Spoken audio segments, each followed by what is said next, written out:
As much as you write down values and think about the kind of company you want to be and the values of that organization, how you want to behave, it's important to spend time, I think, thinking about that stuff formally. But the reality is, with a team that size, in an environment that intense, the only thing that really kind of shapes a culture in those early days isn't the rote learning of values and the application of them. It's the personalities of founders and leaders in the company. And I think I at least recognized that maybe early and enjoyed actually the period of time where that remained true.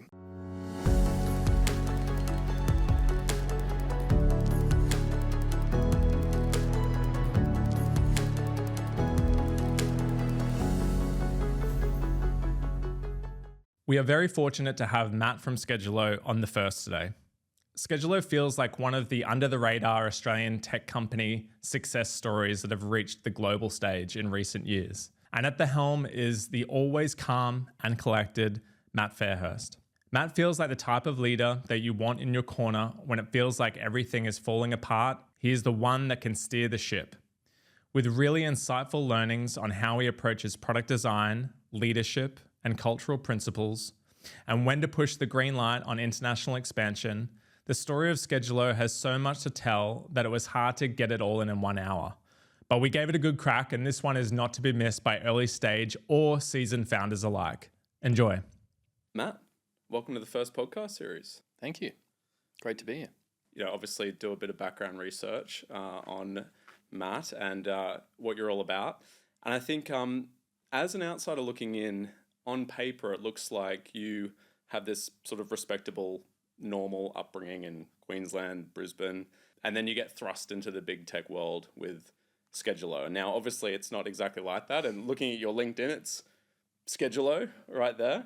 But I think maybe to start, what are some of the, I guess, things that have kind of shaped your upbringing and youth that kind of have made you come to this point today and have really kind of shaped the path for you as a founder?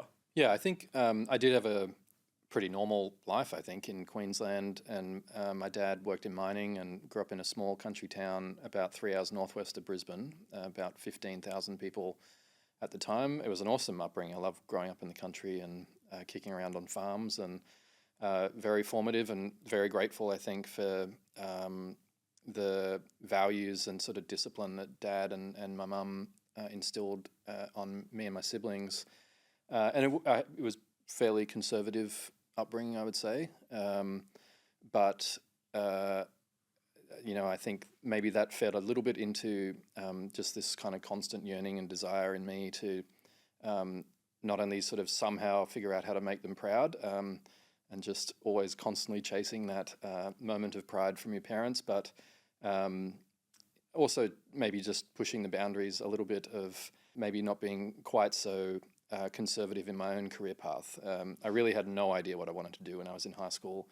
And so I think I was always looking for just these edgy ways to do things differently. And I had a group of friends that felt the same. And in high school, I think for us, music was such an important aspect to that level of creativity. I think that formed so much for me, the earliest phases of entrepreneurial pursuits and everything like that. And in this kind of small country town, we did find this niche where no one played jazz. So me and my friends formed a jazz band, and we were suddenly booked out pretty consistently for every wedding and every party and everything like that. So it was an awesome upbringing. I'm very grateful for it. But I think the values part of my upbringing with my parents have definitely informed, I think, the way I think about values in life, but also values in companies, and the authenticity in leadership required. My dad was a great leader, and I learned so much from him. So,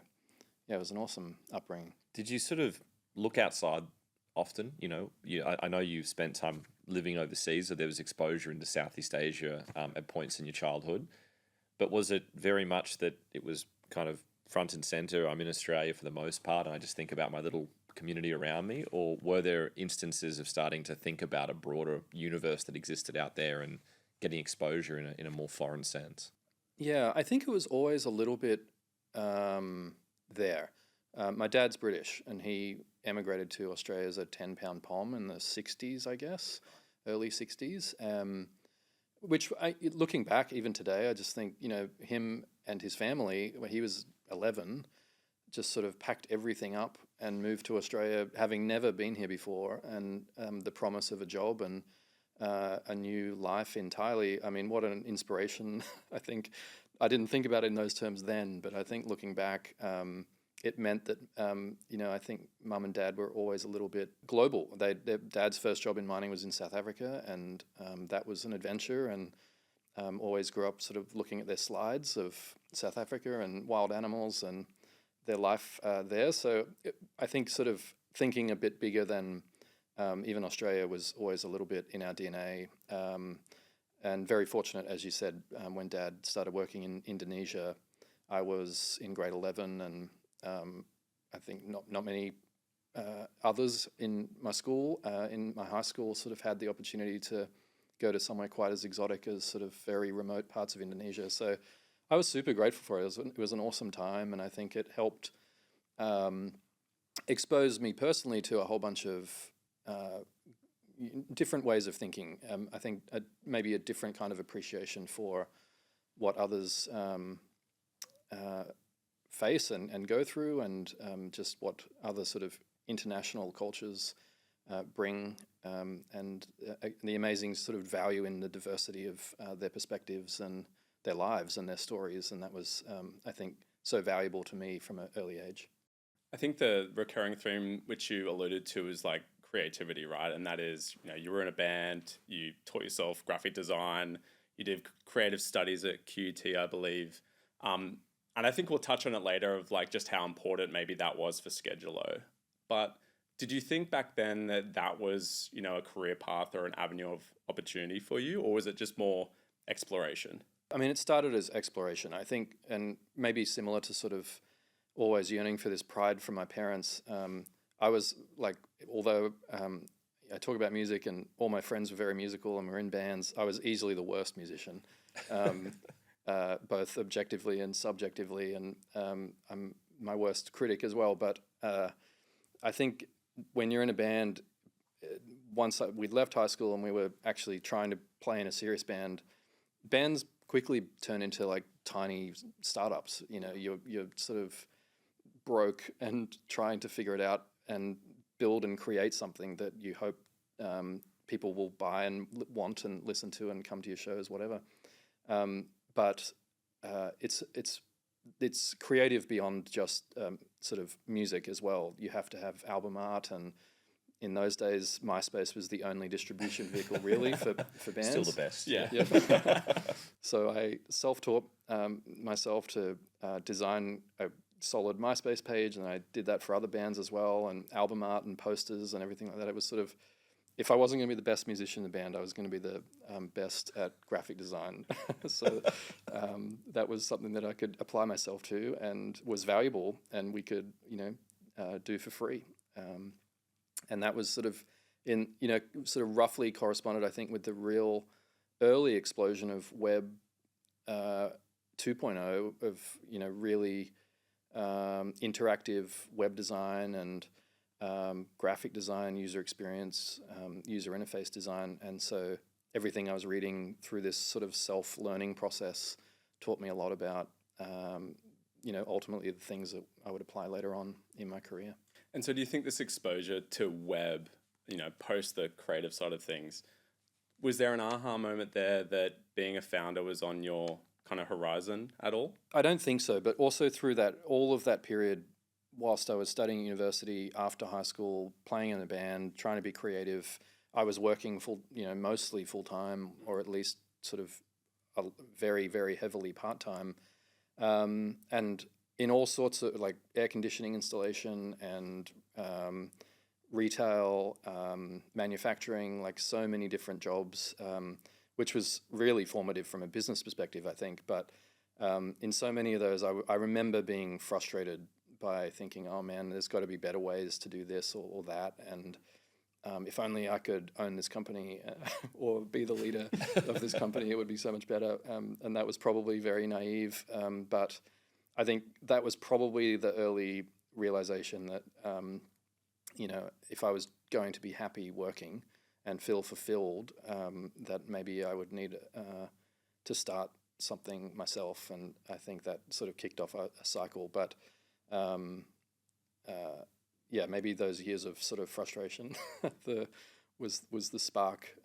I don't think I ever thought of it in terms of this is what a founder looks like, and I'm going to be a founder. Although I think sort of learning web design at that time, that was probably my first exposure to sort of early startups and Web 2.0 startups, and so then that gets you reading about founders and Silicon Valley and all of this stuff. So it was a pretty formative period all around. So you graduate from university and eventually, and if my timeline, the memory of your timeline sort of serves me correctly, within 4 or 5 years, you're the founder or one of the founders of Skedulo, right? Yeah, it all kind of happened pretty quickly after I graduated. I think partly because I needed a real job and started needing to earn proper money, and the band was sort of winding down at that time. I was really working full time in sort of entertainment industry adjacent companies, doing marketing and design, and learned a lot through that experience as well. And then it was really by chance that I kind of met someone who was building a company in technology and was offered a job at his company. And talk to us about that, because I from what I remember, that sort of leads into the founding journey. So maybe zone in on that for just, how does it go from being an employee to then ultimately being a founder and starting that sort of 0 to 1?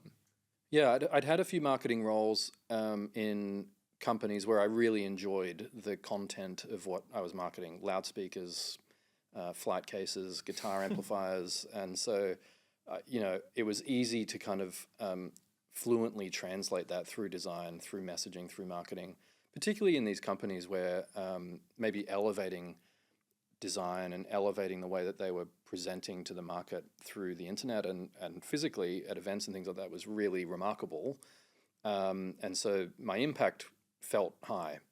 When I was kind of given this shot, meeting Paul, him offering me this marketing job, the company that he built, I think was the second or third Salesforce consulting company in Australia. I'd never heard of Salesforce before. When I looked at it, I thought, man, this is nothing like sort of the consumer web and maybe e-commerce products that I'd had some exposure to. Doesn't look particularly beautiful. What am I supposed to do? And the product was professional services consulting. So much harder for me to find any sort of fluency in the way that I could communicate the value of what he was building. And I became very intimidated very quickly, quite insecure, I would say, in this role. And, many times felt, well, this would probably be my last day at work, so better enjoy it. But Paul really wanted to build a product and sort of introduce some recurring revenue streams. And at the time, the Salesforce ecosystem, I'd say, was emerging, and the opportunity to build product within that ecosystem on top of that platform was very fast, very accessible, and sort of the Wild West. And there was so much opportunity there. And there was a developer, James. Paul asked myself and James to sort of run this project of building a product together, and I just fell in love with that idea and fell in love with this concept of building an actual product, and fell in love with this idea that you could build sort of enterprise products and design them well and beautifully, and sort of try and inject some joy into the way that people were sort of using these very back office sort of administratively laden workflows and things like that. And I don't know that we did like an awesome job of that, but it felt awesome at the time, and it just felt like this incredible opportunity that I fell in love with, and I think James did as well. That company was acquired, the sort of professional services company, and I'd only been there maybe 15 to 18 months. I can't quite remember. They didn't want to buy the product James and I had started working on, and James and I didn't particularly want to join a professional services company. I probably would have gone back to the feeling of being fired every day had I done that. But so we asked Paul, could we break this out, and would you help us keep this going? And that's what we did. Yeah, awesome. I think like a lot of founders are obviously listening to this, right? And we speak to a lot who are going through the motions of identifying someone to join them on their journey, trying to find another co-founder. Yep. And obviously yourself and James had met through this consulting environment and you took the leap. Maybe just want to talk to, how did you guys both cover for each other's blind spots? When we look at co-founders, right, there's some technical, non-technical. You guys had already had this relationship prior to, I guess, jumping into Skedulo. And I guess second to that is, did you kind of both need more validation or conviction on either side? Was there much convincing, or was it like, this is our destiny, this is what we're going to go for, and we're just going to tag team on this and make it work? Yeah, I think that's a really good question, and it's one that I think about sometimes. Like, if there was ever, ever for whatever reason, a need for me to find someone else like that, I worry a lot about how that would happen, because it just feels sort of magical when you look back. And I know a lot of both technical and non-technical co-founders struggle to find their counterpart. I think one of the great things about the relationship that James and I had and still have today, I would say, is one, like we weren't best friends and didn't know each other before we met each other, and kind of we formed a relationship by doing work and solving a problem and figuring out this thing that we were both starting at the same time, and kicked off together in this nice sort of protected environment that we were existing in. And I think that was very valuable. I think doing things with your best friends is amazing and awesome, and I'm sure that can work out at times. But our relationship wasn't that, and I think that was probably helpful and productive, that we were sort of on this journey together and building a relationship with one another together at the same time. I'm sure that there was tons of moments. I mean, particularly for James, I'm sure that there was lots of questioning. Is this guy for real? And should I be really hitching my wagon to this idea? And Matt as a co-founder, and I'm sure I had sort of thoughts in the same way. But those things kind of harden and then dissolve, I think, as you just simply get in the trenches and keep solving problems together. And it was problematic. It was really hard, that sort of 18 months period of leaving the consulting company, trying to go at this on our own. I mean, that was a lot of really, really hard work and a lot of stress. I would say the other thing is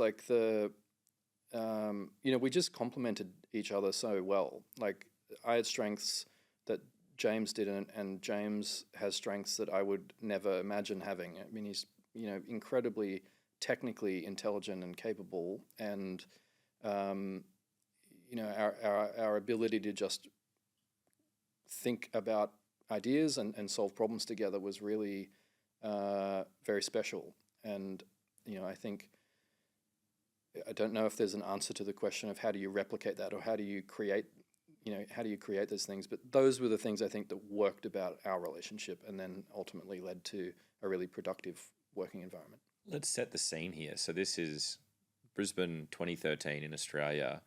You wouldn't say there was a burgeoning technology startup ecosystem. Far from it. I mean, there was probably maybe the first 2 or 3 venture funds kind of getting re-established in the market. So a lot of the knowledge and really the understanding of cloud software at the time and enterprise software was very limited, I would say, as sort of a general principle in the market.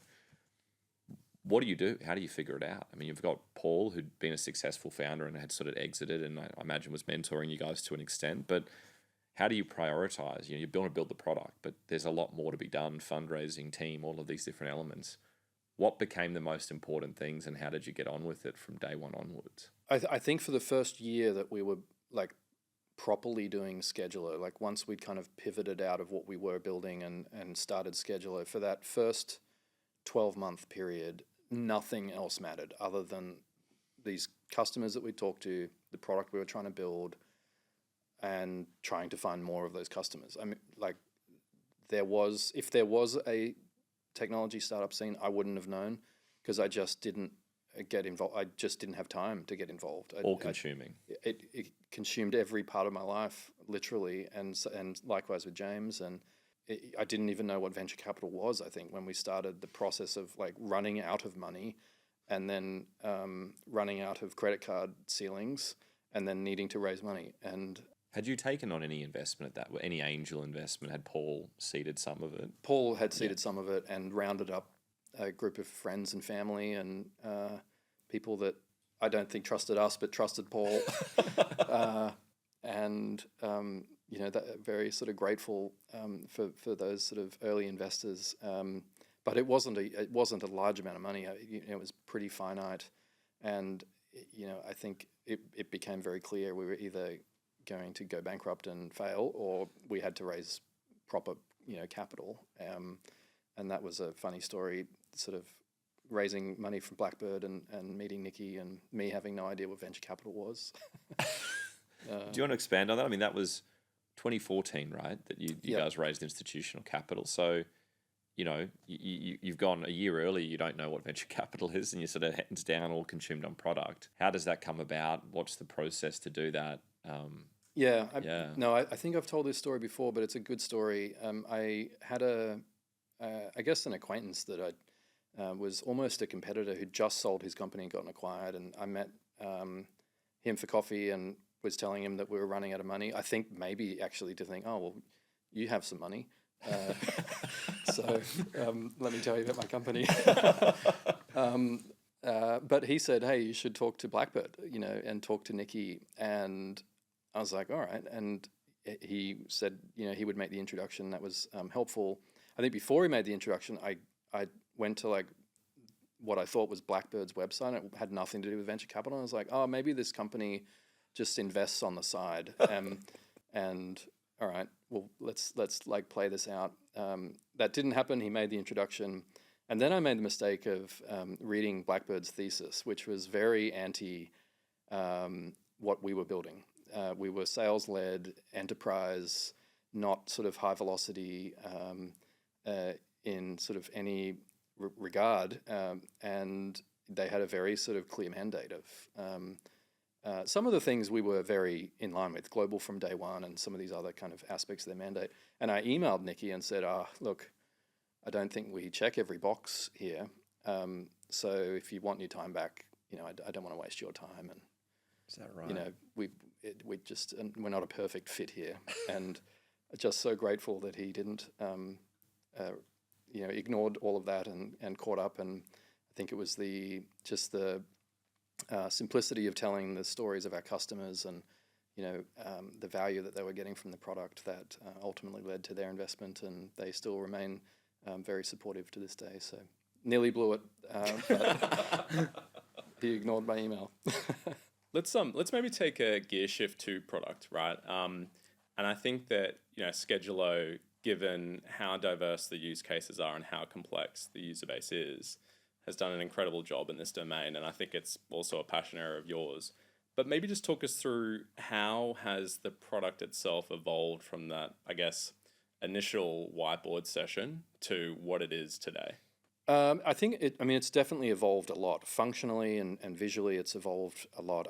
One of the things I love about our journey is actually how consistent sort of the fundamentals of the mission are to those early whiteboard sessions, and even like the very first prototypes that we put in front of potential customers. The sort of visualization of it is different, and how it's organized is a little different, but the sort of magnitude of the mission and the sort of scale and magnitude of the problem, if anything, it's bigger than what we sort of dreamt of in those days.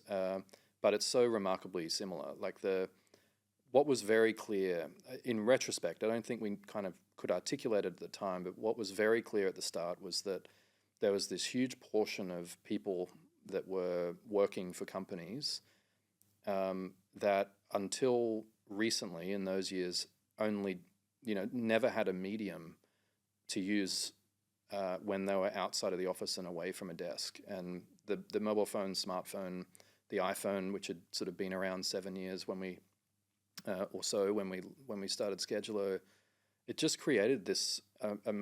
It gave like such a significant majority of the workforce globally a piece of technology that was becoming extremely capable, and so recognizing the business opportunity and the problem opportunity and the like incredibly large opportunity to solve very complex problems for this kind of emerging now empowered workforce was very consistent with our mandate and our mission today. And yeah, it's remarkably similar. Did you realize the scale of what you were getting into, though? Because if you think about it in terms of the product, the feedback that, I think you would hear from customers is it's a delight, it's easy to use, but beneath the surface, there is a lot of complexity in what you've gone and built out over the preceding decade. Was it obvious at that point just how significant in scale you were taking on in terms of the product architecture and what was going to be required? I think there was probably about a 6 to 8 month period when we first put our vision in front of prospects, and literally it was just a Photoshop mock-up of what we thought would be a cool product to solve some very specific problems. There was probably about a 6 month process after that when we started building that in earnest for the customers that trusted us enough to actually pay for the product that didn't exist yet. I'd say like 6 months into that journey, we realized there's actually like these two incumbent but well-defined, very robust categories of software that support people that are deskless and frontline workers around the domain of scheduling and workforce management. And one was field service, very industrialized oil and gas, telecommunications, and quite a number of companies that had built mostly on-premise. Some were going to the cloud, robust solutions, but for very specific workflows in very specific types of businesses. A lot of asset management, asset maintenance, and inventory with a full-time employee in a van with $1 million of inventory fixing a $50 million elevator, for example. On the other side of the spectrum was time and attendance, time sheeting, time clocking into payroll, the sort of administrative side of hospitality, retail, a lot of governance and compliance that kind of established the way that kind of work is organized and that workforce is activated. 6 months into the journey, I would say we realized that we didn't want to build the kind of next version of either of those. There was what the mobile device did was just kind of blow the spectrum wide open. And there were all these businesses in the middle that we were talking to that weren't the largest telecommunication, oil and gas companies, and they weren't the largest retail hospitality companies. They were like everything else that had a largely mobile, workforce and didn't have any technology to serve the way that they were doing work. And that was the kind of sort of messy middle problem that we fell in love with. And we were like, well, we don't want to build the next gen of that or that. That feels hard and would take a lot of time. But this is sort of really interesting. Still hard and still took a lot of time. But that was like the really compelling opportunity for us. And at an early stage, though, from what I understand, like the customers were in some ways pretty agnostic. And at an early stage, you don't really have, the flexibility of focus. You're on a leaner team. You have a smaller engineering base, smaller product team base as well. How did you create focus then? Like you're obviously engaging with customers regularly, gathering requirements. How do you prioritize those effectively at the early stage? Yeah, I think this is actually a good way to answer the question that I didn't answer before, which was at about the 6 month mark, I think we realized that although we were working with and talking to businesses that were all very different, even if they were in the same industry, the way that they organized people and their time was remarkably different from one to the next. And so that was probably the real sort of penny drop moment where we're like, okay, our idea of building like the super app that just solves these problems for all of these different companies, and they use it in exactly the same way, and it's incredibly efficient and will just work for everyone, sort of crumbled very, very quickly. Yeah. But I think in that moment, the thing we realized is that from one company to the next and one sort of model of work or business model to the next, the fundamentals were all the same. Yeah. They had people that had availability and certain skills and constraints and characteristics, attributes that made them more suitable for certain types of work than others. They were traveling or moving from one location to the next, and so the movement of people and time and the organization of work, the variability in the duration of work that anchored around a whole bunch of different principles, all of these fundamentals were like the same at the end of the day. It's like the Lego bricks were the same. All of these businesses just assembled the Lego in different ways. And so that was probably, and I think for any founder or any sort of founding team, or anyone in product thinking about products, is a really important moment when you realize that this isn't, the opportunity here isn't just to build another single application for one industry and one way of doing this, solving this kind of problem. The real and much bigger opportunity for us was to build a platform and to really be exceptionally good at addressing the fundamentals and these consistent elements and the Lego bricks. And over time, if you do that really well and you get really good at assembling them and even allow your customers to assemble them differently, then the efficiency that can bring in solving a very, very complex problem is significant. And that's what I think separates maybe kind of larger platform opportunities from single point, solution opportunities. Neither is better than the other. And I think there are certain problems within certain industries that actually justify and should be solved, maybe not through such sort of grandiose platform thinking, but this was clearly and was becoming clearly a problem that required that kind of approach if we were truly going to build, the biggest sort of most wonderful company we could at solving these problems.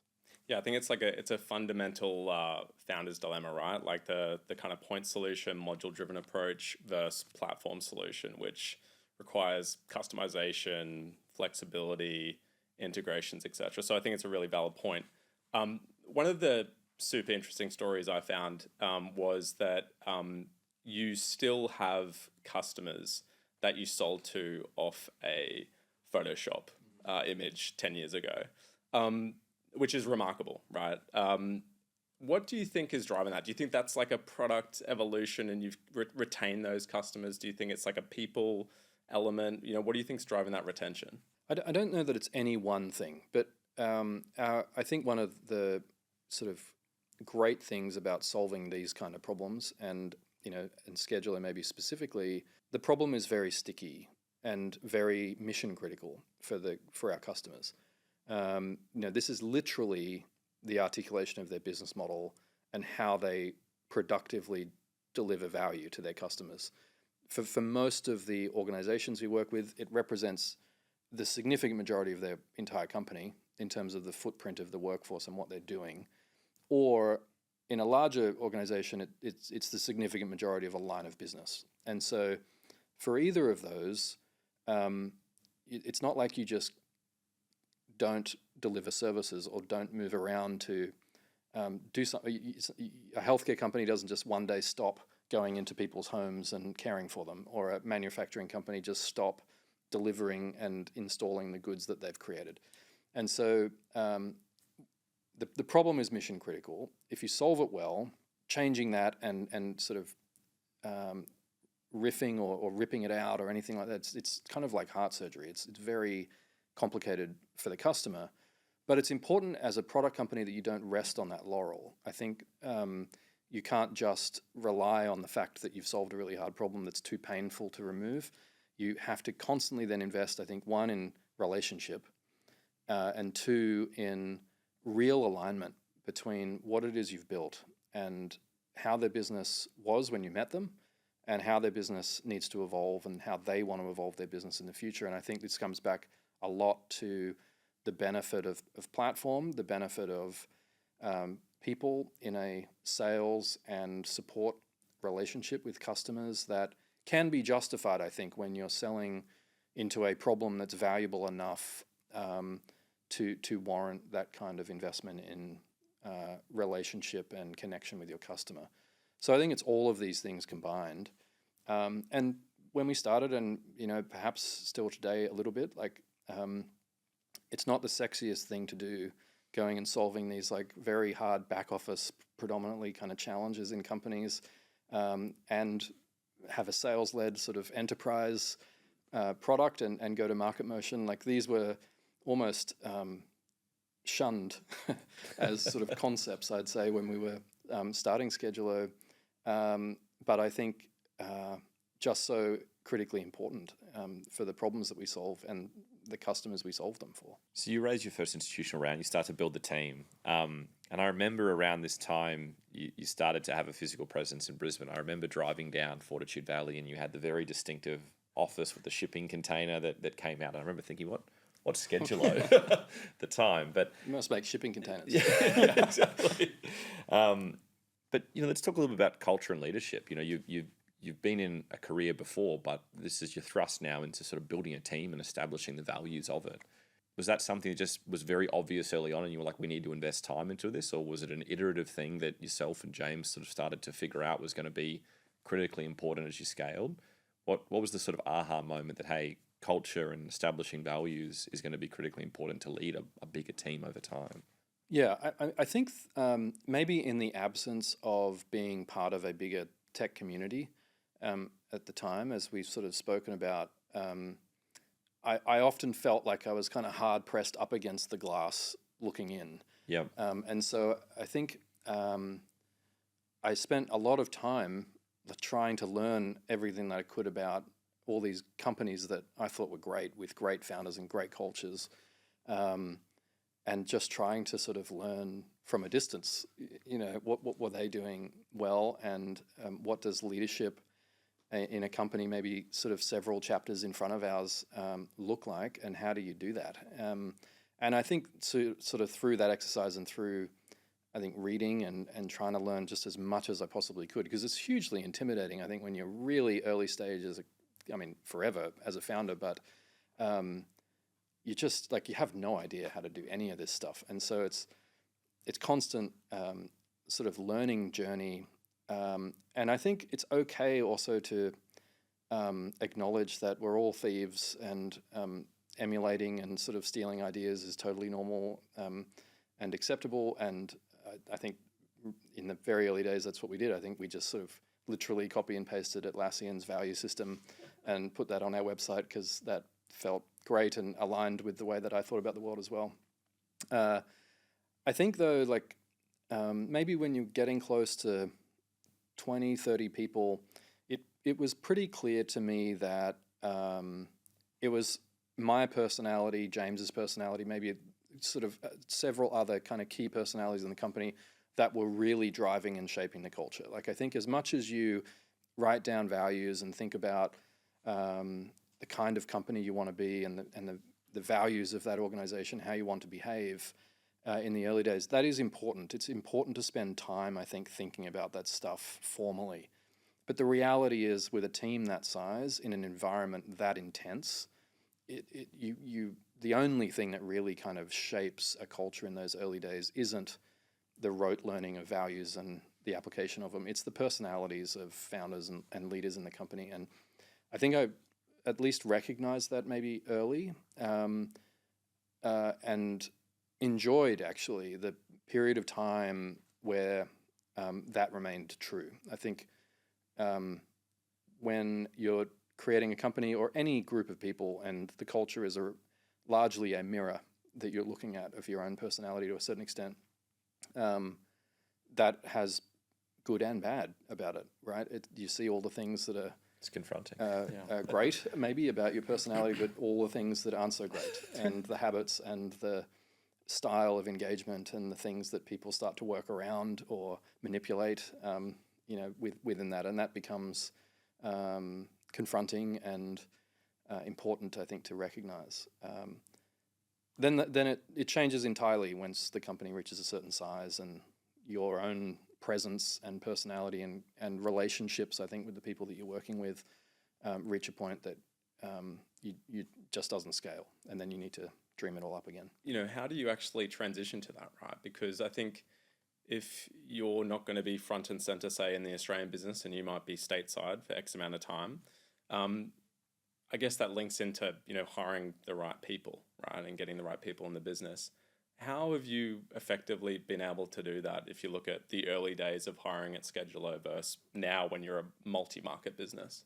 I think hiring the right people with the right profile is a byproduct of ensuring that you've established and kind of codified a culture that everybody can understand at a bigger scale.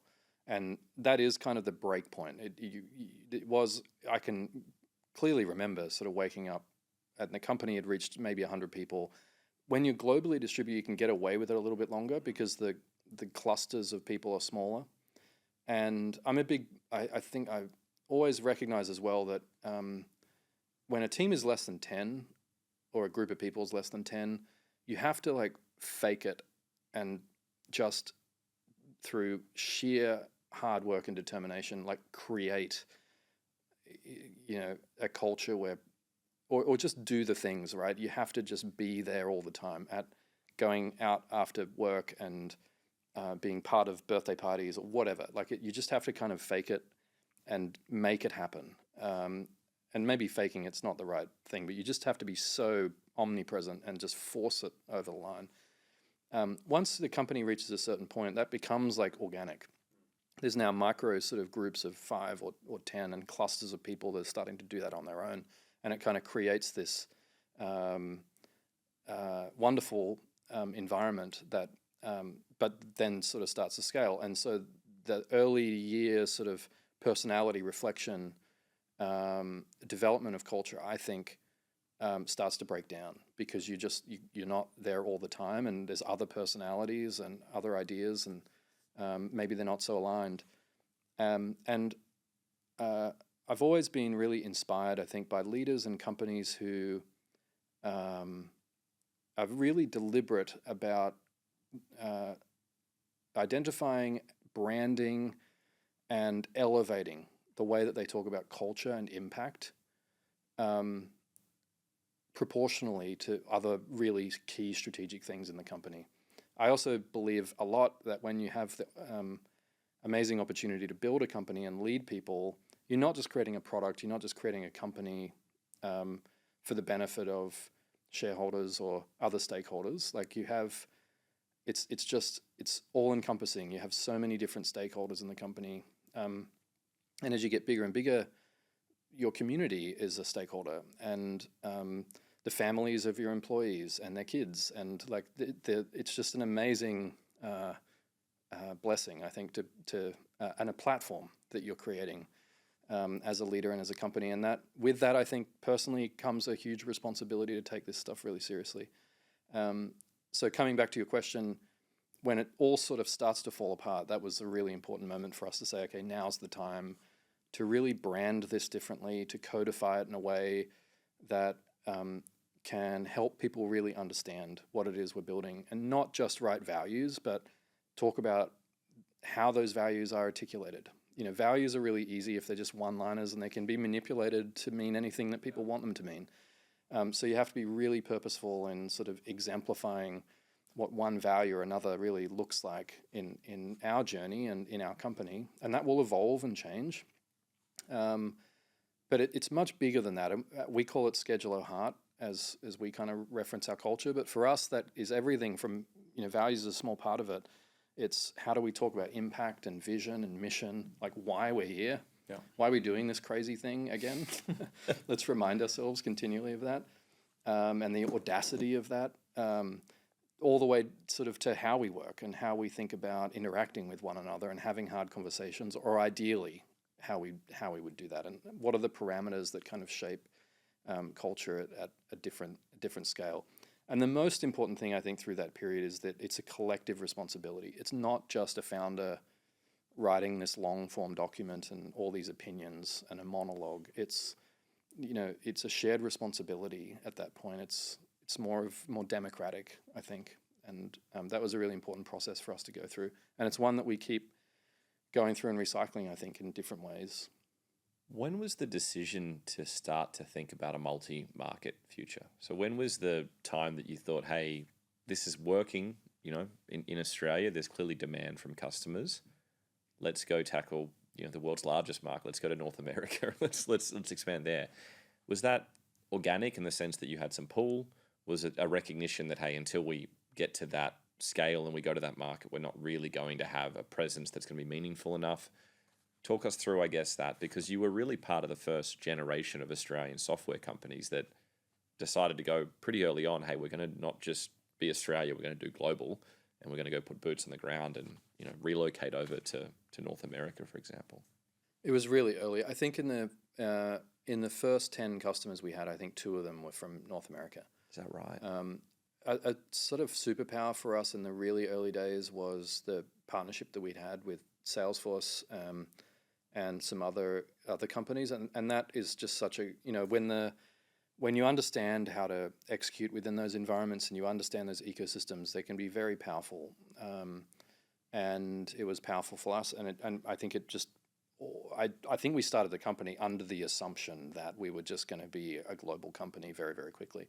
We kind of had to limit the scope of that, and we did that. But I think, very, very quickly we were selling and supporting customers in North America, and they were my boots on the ground. And then I would quickly fly back to Australia, and I mean it was chaotic, but it was just me for a while. And then When did you start to build the team out there? It would have been maybe towards the end of 2015, early 2016 that we got our first team members there, I think. I guess, how was that? Because, I think a lot of people think about Australia and the US as similar in many ways, but I guess the experience we have, particularly in our portfolio, is often when you go put Australians on the ground in North America, it doesn't always translate. The values, the culture is similar but different in some respects, particularly with respect to go-to-market motions and how you have to sell effectively in that jurisdiction, for example. Learnings from that, I mean, first few hires, was it all just smooth sailing and it all just worked, or was it, having to sort of dodge and tackle a little bit? Yeah, a lot of dodging and tackling, but I think the group of companies that were in Australia at the time that were going through a similar motion, maybe a year or 2 before us or at the same time, that was a very useful resource, I think, of either people that had hired folks and it just didn't work out, but they were great team members, and through reference, you're able to talk to them and hire them. That was very useful, and I'd say the first kind of few hires were sort of somehow related to that kind of motion, and as well kind of through the ecosystem of partners that we had at that time. But it is really tough. I think the Australia and the United States are very, very similar in so many ways, but also so very different. And there's a lot of learning and mistakes and things that you kind of just have to experience. I think it's very difficult to sort of teach and impart all of this knowledge. But I think it's like any difficult transition for a company like that. It's important that you've got folks that you can pick up the phone and speak to who have at least done some of it before, at least can be a listening ear. And that was valuable to me. But our first hire there was a sales leader, and that was incredibly important, I think, for to complement everything that we were doing and everything I was doing at the time, and do it properly. I think in the United States it was critical. Before we jump on to another topic, the question I wanted to ask is, I think a lot of the time when we speak to founders, they talk about the business and the opportunity was there and we just had to do it. Like, it had to be done. We had to go to the US. But there's a lot that comes with that personally, and the transition you make where you move to a new jurisdiction, and presumably you might have a small network, but it's not enormous, and you're sort of thrust into this world where it's still all consuming, you're all in, you're having to work nonstop, but you're now having to manage all of these other complexities that come from being in a new market. Was it easy? Like, was that an easy transition to make? You talk about it as if all just had to be done, so we did it. But I imagine, and I've heard this from other founders, there's a lot you have to figure out. You're establishing a whole new life over there whilst you're still trying to grow it at venture scale. Yeah, I think it must be really hard for people to do if they don't love aspects of what they're doing. Right. I love traveling, and I love exploring new places and eating different food and doing all of that stuff. So that aspect of it was never felt like a huge burden to me. It just felt like an exciting adventure, and maybe it will end tomorrow, but doesn't matter because this is like the best adventure I've ever been on. Yeah. I think as well, like, I don't know, growing up, maybe this is true for all kids in the 90s. Like, the United States was Michael Jordan and The Simpsons and Nike and The epicenter, right? it just seemed Golden age. like, I think, maybe after I'd left high school and, was thinking about life and what I wanted to do and trying to figure that out, I think it always felt like the United States would be part of it, and I just needed to get there. And I'll never forget those like early moments and first, flying over California. I was listening to Springsteen, and it was perfect. This is cool. Yeah. Yeah, it was like, this is awesome, and this is an amazing experience. Well, we now know that Schedulo's gone on to be very successful in the US, right? I mean, you've got incredible customer base there, and you service really important clients like American Red Cross and a lot of others where doing very important things every day. But to sort of zoom a little bit ahead, you sort of go through the next few years and you build out this incredible customer base, and then we get to COVID, and you're running an organization that at this point is multi-market in terms of sales, team, and the world shuts down, right? And we were talking about this just before we started the podcast. I think you might hold the record of anyone I know 5 times doing quarantine coming in and out of Australia, right? But talk to us about that, given you service the deskless worker, and a lot of those workers were at the front line when COVID was rampaging around the world. They were still the people that were going out every day and keeping the world running. When did you realize it was going to be something that was very pronounced and important? And I guess how did you react to that? What was the initial thoughts that kind of came to mind? I think that maybe there was 2 moments. One, I was actually on holiday in Hong Kong and Thailand really early in the pandemic, and maybe there was like either no cases in the United States or a few. And we went there, and I remember landing in Hong Kong and it being like just people in hazmat and no one in the hotel that we were at. It's like, that was when I realized, oh man, this is a real thing, and this is going to be real everywhere. So there was sort of maybe a personal realization of the magnitude of what was happening. And then as a company, as things like really did start to materially get pretty real, our workforce is deskless, and for many of them it means that they're in people's homes, they're in businesses, they're in communities, and so the very nature of how they actually work was suddenly changing very, very quickly. There was a good portion of our customer base that simply just had to pause and wait and see for weeks or maybe a few months, and we did everything we could to just help them get through that period. But there was a good portion of our customer base as well in essential services and health and human services in particular that had to keep going, right? And they just had to kind of figure it out. And they either moved to sort of telemedicine and remote service delivery, or they just had to like procedurally figure out how to be sort of semi-compliant and figure out all these rules as they were changing very, very rapidly. But it was just such a dynamic time. I think that like maybe the financial relief we gave that sort of first section of our customers felt good as a company, but didn't feel enough. And so we did ask ourselves as a leadership team, like, what is the most like important thing? Like, how do we even figure out what the most important thing that we could be doing for the community and our customers or whoever right now? And there was a company that we were working with that had just been awarded many of the testing contracts around the eastern seaboard of the United States, particularly in New York, where things were very, very intense. And they were standing up blood testing and COVID testing stations in fire stations and gas stations and things like that, and there were lines around the block and down the street. It was very unsafe, and nothing was scheduled, nothing was really organized. And so it was a fun moment for me personally, because I said, well, I think fundamentally the challenge that you're facing is very similar to the ones that we solve all the time, just looks kind of different. So that's good. We know how to figure out these kind of problems. Let me and a small team go away for 2 weeks and see if we can build something that might help. And if you like it, you can use it for free. The pandemic will blow over in a few months. If you don't like it, I won't be offended. We'll figure it, we'll just high five, and that's, good luck. So we did that, and in 2 weeks built a very simple product for scheduling the appointments at these testing locations, and that they loved it, and then became sort of very successful, and ultimately agreed to pay us for it, which was good. Otherwise, the incredible scale that escalated to very quickly went from like a fire station to Madison Square Garden, and the prison system and the education system very, very quickly.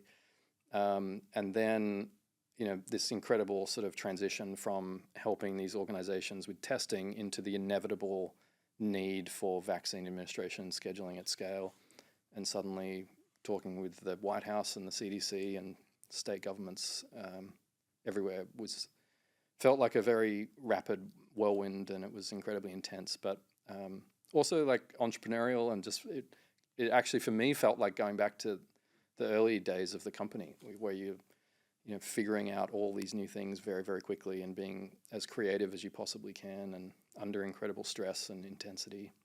That was actually going to be one of my questions, and that is, the term wartime founder gets thrown around a little bit, and I can't imagine that would have been so dissimilar, right? Like being in the US, Skedulo where it was at in the middle of COVID. Did you have to change tact at all? Like we talk about these principles in terms of culture, which you've established, etc. But I guess that was a completely different environment, a different time in some ways. Did you have to, personally change the way you approach managing the company or anything like that, or just stay true to what you knew? I don't think you can stay true and just do nothing. I think it's the responsibility of leaders that when you recognize something of that magnitude, and maybe another good example is when, in sort of the regional banking collapse in the United States last year,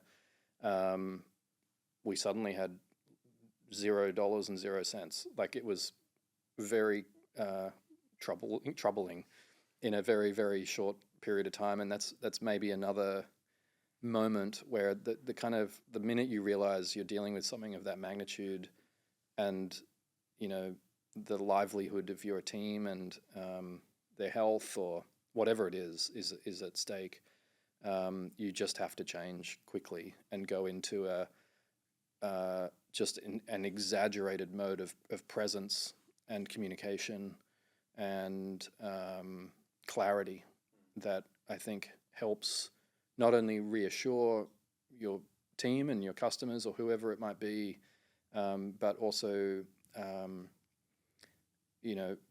make sure that you're extremely focused on like the one or two very, very important things in that moment to accomplish or talk about, or be very transparent about. And it is important. I think if you just sit on your hands, then there's just too much at stake in those moments. Just to double click on that a little bit, I mean, for those that are listening that maybe don't fully recognize what you're saying in terms of just the scale of it, you were helping the state of California and New Zealand governments and a vast range of different jurisdictions in helping to vaccinate their citizens, right? Which is of critical public health importance at the time, and still trying to run the business, the core, across multiple time zones. And one of the things that I remember in having conversations with you during that period was, and it's always been true since we had the chance to meet, is you seem to be able to have this even keel, this ability to sort of maintain sort of consistency of approach and, deal with stress in a very impressive way, if I can say. But, is that the case really? Is it that you're actually relaxed beneath the surface, or are you figuring out ways over time to deal with all the stress? And the external factors? I mean, how have you managed that as, you've grown from a business that was 2 of you to now hundreds across all of, these time zones and jurisdictions? How have you managed that? I think maybe the even keelness part of your comment, that maybe has always come a bit naturally to me. And my dad was probably the biggest influence there. Right. I always saw him in tough leadership moments when, he was working, be exactly the same and be very, very consistent and not change, not raise his voice. It was I think a great example of just stoic leadership. And I maybe have tried to adopt even just a small part of that. I also just think you don't accomplish much when you are being unpredictable in those moments. And I think in moments of incredible sort of lack of predictability, if the minimum that you can do is simply be predictable in your approach and your mannerisms and your tone with people, then at least people can hang their hat on that. And then they're not distracted by how you're behaving and the tenor of your voice or the volume of your voice. I don't know. Maybe this is a very elegant way of trying to describe just being as patient and as direct and clear as possible in those moments. But I've just never really seen the value of trying to do anything other than that. And so maybe it comes from there. But underneath all of that, I can tell you it was incredibly stressful, and I had no idea what we were doing, and we were trying to figure it out. It also coincided, I will say, with when I started getting sort of formal coaching and therapy, and that helped me immeasurably. And we as a leadership team were doing it, but also personally, and that has, changed my life and how I sort of look at myself and understand myself better and understand sort of human relationship in different ways, and the responsibility of leaders in these kind of moments. I think maybe we just benefited from that being happening at the same time. I don't know, but underneath, I can tell you it was chaos and stress. Maybe just to change tact here, and I know you referenced your early interactions with Nikki and Blackbird, but for founders listening that are navigating the fundraising process, right? Like, how do you view, I guess, fundraising from the early stage to now, I guess, being somewhat of a veteran? And that might be, how do you run, a solid process of fundraising? How do you think about investor composition as well? A lot changes, I think, from raising money in the early stage, where you're really selling and pitching you as a founder or the founding team, the vision and mission of that company, and where the product is going and the opportunity. It's so speculative, but there are these anchoring principles that people decide to invest behind. I didn't probably understand that or appreciate it when we were early stage, and I think there are some founders that are I wouldn't call myself a veteran of fundraising. I think I've made it this far by sheer luck in many respects. There are some founders that are just so good at it, and they are so in tune with the kind of deliberate messaging that is important for whatever stage of company they're at. But I do think the seasons of what's important in a fundraise clearly change. It moves from very speculative, early stage, mission, vision, founder, to metrics and things that are clearly more meaningful and measurable. And you have to be, I think the biggest takeaway for me, looking back, and advice I could give people is, do spend the time talking to people and really thinking about what stage is the company in, and what is going to be important to communicate to investors. How do you do that efficiently and effectively and succinctly, but never lose sight of the things that made the company investable in the early stages. The incredible mission and vision and sort of audacity of the opportunity that always is important as part of the story. But yeah, the seasons of fundraising, what's important, certainly change. For me, I think the evolution of getting more people involved in the process was pretty critical, being much more organized and thoughtful and having people around me at the time became more and more important, I think, in the later stages. If we project out and we think about future state, we think about 5 years from now, I mean, what does Skedulo look like? Who does it serve? Has it changed, or is it just an even greater utility and platform for those that you service today? What is the mission and the vision now, sort of 5 years out?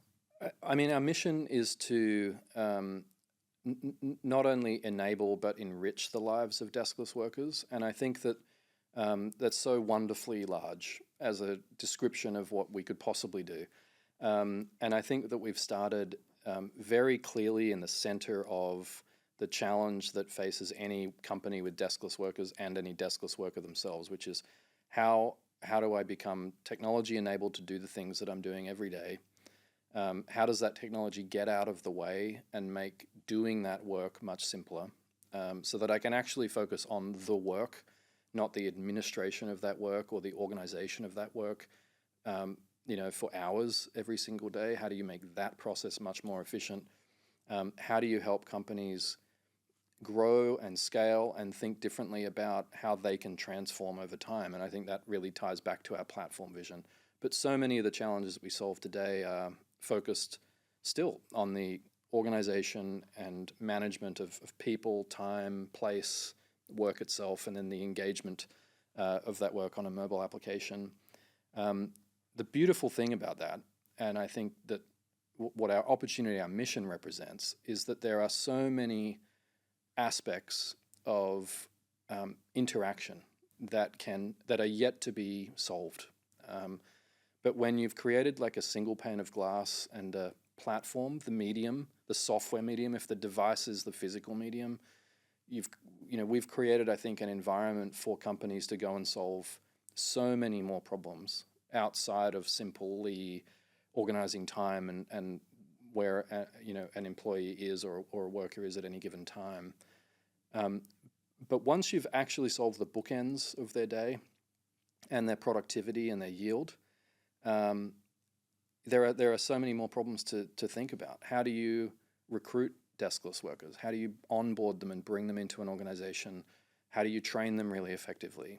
How do you engage with them and bring joy to the way that they work? These are people that are often disconnected by design and isolated from the company that they work for and their peers. How do you engage them in totally remarkable ways that makes their job exciting and really engaging and fulfilling? And how do you make sure when they go home at night that the company that they work for can communicate effectively and make sure that they're representing their brand effectively? Whatever it might be, there are just so many different avenues of value that this platform can help companies solve for.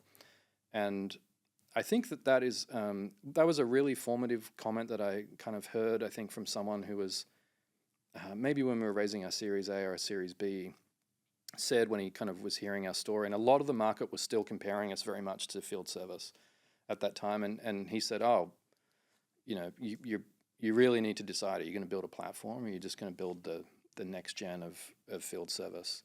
Because if you're building a platform, then you have to acknowledge and appreciate and embrace the reality that you're not just solving these very functional, maybe sort of deep problems and complex problems to solve. You're creating an environment for people to solve problems within. And that's why I think the opportunity for us at Skedulo is to,